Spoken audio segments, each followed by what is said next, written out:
La bourse et le financement des entreprises. La bourse est un marché qui réunit des agents qui ont des besoins de financement, les entreprises, et des agents à capacité de financement, les investisseurs, qui peuvent être des épargnants individuels, des banques ou des sociétés d'investissement par exemple. Les titres échangés en bourse sont les actions. Les actions représentent une fraction du capital de l'entreprise.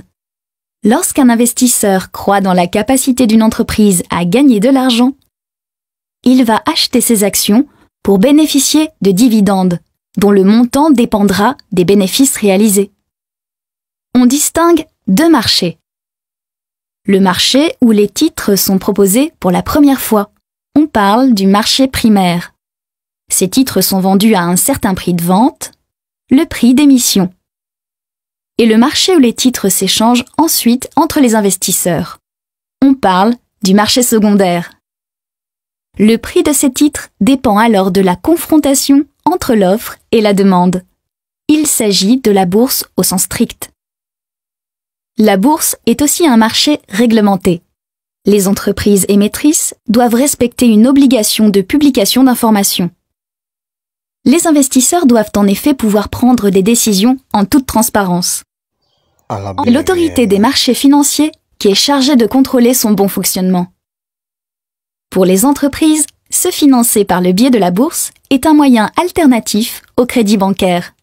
Il permet de lever davantage de fonds et de diversifier les sources de financement en réunissant de nombreux investisseurs.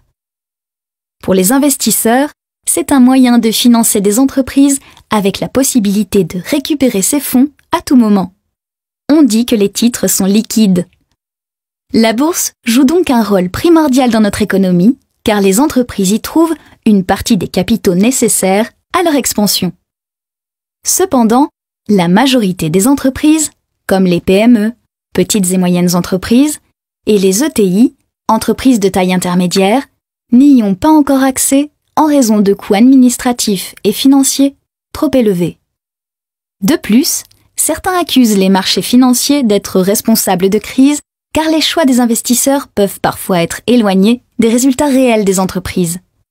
Dans certaines situations, ils ignorent les performances réelles des entreprises et essaient, à la place, de spéculer, c'est-à-dire de prédire ce que le marché lui-même prédira.